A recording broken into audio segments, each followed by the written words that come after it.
At this point, we have 9 years of hard scientific evidence that disproves a government theory about what happened on September 11th, and yet people continue to be either oblivious to the fact that this information exists or completely resistant to looking at this information. So the question becomes why? Why is it that people have so much trouble hearing this information? From my work, I think we would be remiss not to look at the impact of trauma. My name is Marti Hopper, and I'm a Ph.D. clinical psychologist. I've been working and living for the past 30 years here in Boulder, Colorado. For the past 11 years, my work has focused on helping people who have experienced personal trauma. Now, as we know, the horrors of what happened on 9/11 were televised all over the world, and they were televised, in fact, live. We witnessed the deaths of almost 3,000 of our fellow Americans. We know this had a very severe and traumatic impact on a majority of the population. I myself cried for weeks after September 11th. A friend of mine who is a psychologist in practice here in Boulder said that her caseload increased tremendously after 9/11, and people that she hadn't seen in 10 years were coming back into her practice. So I think it's safe to say that collectively as a nation, because of what happened on September 11th, we experienced trauma. I'm Fran Schur, and I have a master's degree from the University of Colorado. I've had a private practice as a psychotherapist and as a licensed professional counselor for about 20 years. Why do people resist this information, the information that shows that the official story about 9/11 cannot be true? What I've learned is that as humans, each of us have a worldview, and that worldview is usually formed in great part by the culture we grow up in. When we hear information that contradicts our worldview, social psychologists call the resulting insecurity cognitive dissonance. For example, with 9/11, we have one cognition, which is what the official story of 9/11, what our government told us, what our media repeated to us over and over, that 19 Muslims attacked us. On the other hand, we have what scientists, researchers, architects, engineers are now beginning to tell us, which is that there is evidence that shows that the official story cannot be true. So now we've lost our sense of security. We are starting to feel vulnerable. Now we're confused. 9/11 truth challenges some of our most fundamental beliefs about our government and about our country. When your beliefs are challenged or when two beliefs are inconsistent, cognitive dissonance is created. 9/11 truth challenges the beliefs that our country protects us and keeps us safe and that America is the good guy. My name is Bob Hopper, and I have a Ph.D. in clinical psychology from the University of Cincinnati. For the past 29 years, I've been a licensed Ph.D. clinical psychologist in Boulder, Colorado. When your beliefs are challenged, fear and anxiety are created. In response to that, our psychological defenses kick in, and they protect us from these emotions. Denial, which is probably the most primitive psychological defense, is the one most likely to kick in when our beliefs are challenged. I'm Danielle Dupré, Ph.D., originally from Switzerland, where I studied psychology and psychoanalysis. For the past 15 years, I've been empowering people who have experienced significant trauma. America is a powerful nation. It has never been attacked. We were confident, we felt secure, and all of a sudden that security collapsed. People started to be fearful. With all those rumors, those news, people didn't know what to think about. And it's a very, very uncomfortable state to be in. And eventually, our mind shuts off. Just like when a computer is overloaded, our minds get overloaded. We can't handle it anymore, and we shut down. It's easier to deny it and move on with our lives. What some of us will tend to do is deny the evidence that's coming our way and stick to the original story, the official story. and to try to regain our equilibrium in that way. Another thing we can do is decide to look at the conflicting evidence and be sincere and be open-minded and look at both sides of the issue and then make up our own mind about what reality is. I'm Dorothy Lorig. I have a master's degree in counseling psychology from the University of Colorado, and I've been practicing reevaluation counseling for over 16 years. If we can think of our worldview as being sort of our mental and emotional home, I think all of us will do just about anything to defend our homes, to defend our families. And so I see that with people, and I saw that with myself when my brother tried to talk with me about it, of don't mess with me, don't mess with my home, don't mess with my comfort with how things are. And about a week later, I read a lengthy article by Professor Griffin about why he believes the official account of 9/11 cannot be true. And it was a very well-researched article. I was in my office at the time. I sat there and I felt my stomach churning. I thought maybe I was going to be sick.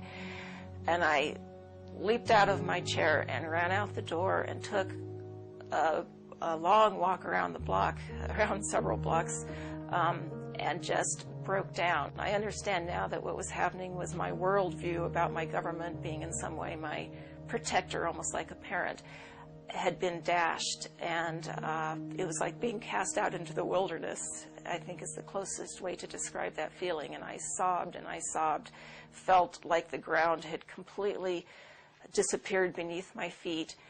And I knew at some point during the walk that I knew that I was going to have to become active in educating other people about this, that for me to retain any sense of integrity, I was going to have to take some action. I couldn't just let something like this go. Many people respond to these truths in a very deep way. Some have a visceral reaction like they've been punched in the stomach. To begin to accept the possibility that the government was involved is like opening Pandora's box.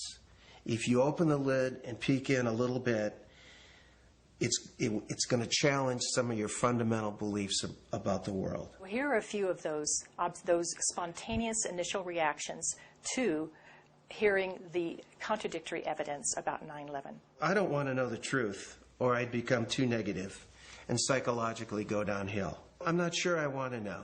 If this is true, then up would be down and down would be up. My life would never be the same. Fran, I refuse to believe that many Americans could be that treasonous. Someone would have talked. But these are beliefs. They are not scientific facts. But these beliefs do keep us from looking at the empirical evidence. I'm David Ray Griffin. I taught philosophy of religion and theology at the Claremont School of Theology and Claremont Graduate University. I published about 35 books in my field, but then starting in 2004, I started publishing about 9/11, and since that time I have published 10 books about 9/11. You have empirical people who will simply say, look at the evidence, and if it's convincing, I will change my mind. Other people are paradigmatic people. They have a paradigm. They say, this is the way the world works, and I'm convinced this is the right way the world works. 9/11 doesn't fit into that paradigm. So I don't need to look at the evidence. It's paradigmatic. And then there is a third type of person that we often call wishful thinkers.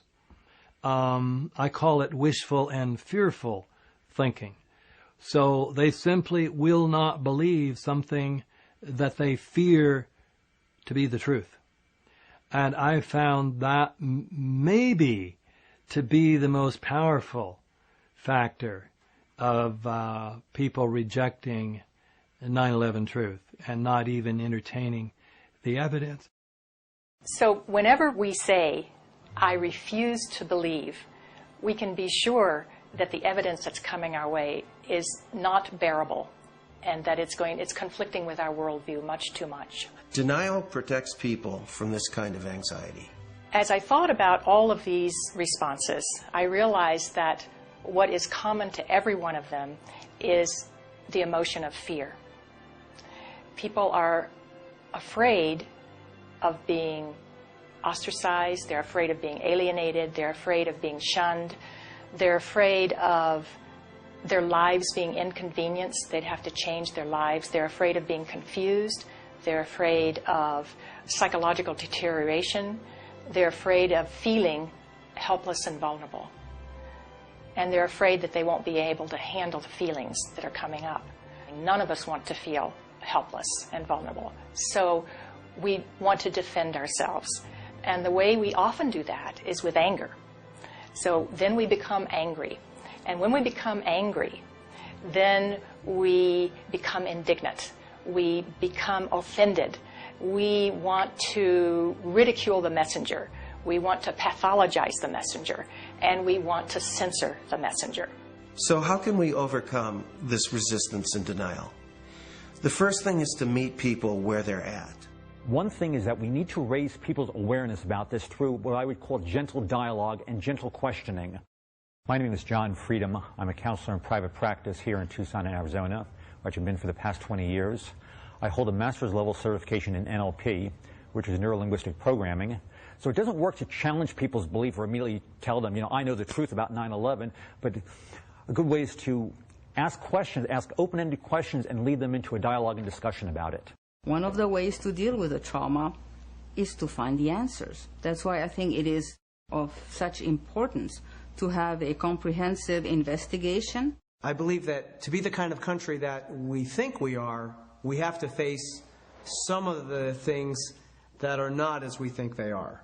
I'm Robert Griffin. I am a licensed psychologist practicing in Pennsylvania for 25 years. I am a member of Psychologists for Social Responsibility, and I am past president of the Northeastern Pennsylvania Psychological Association.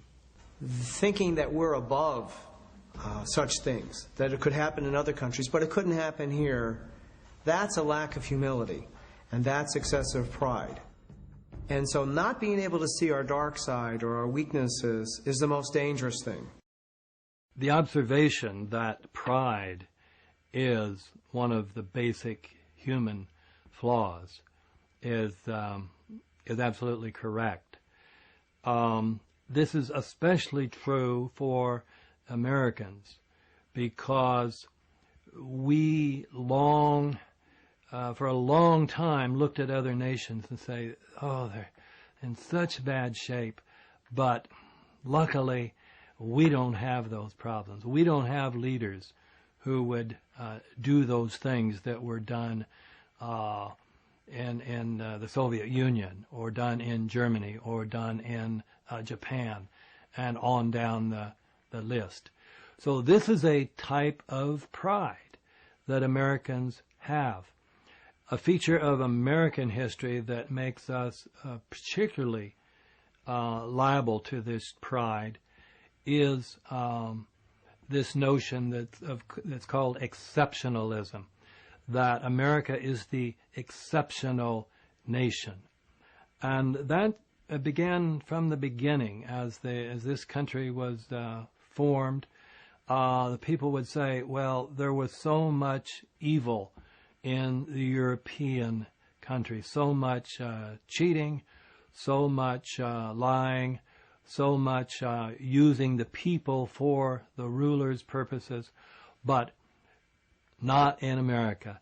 We have leaders that are free from those sins. So I think this has made 9/11 particularly difficult for Americans. Anyone can make mistakes, but our ideals and our principles get us back, on track. This is one of the defining issues of our time. So we need to understand that questioning is patriotic. Questioning is what we're supposed to do as citizens. That's our duty. When we come to the national level, when something like 9/11 happens, we need to be sure that we have a real investigation into who the perpetrators are, and then we need to be sure that those perpetrators are held legally accountable. It's part of the healing process on the individual level as on the collective level. We need the truth in order to heal.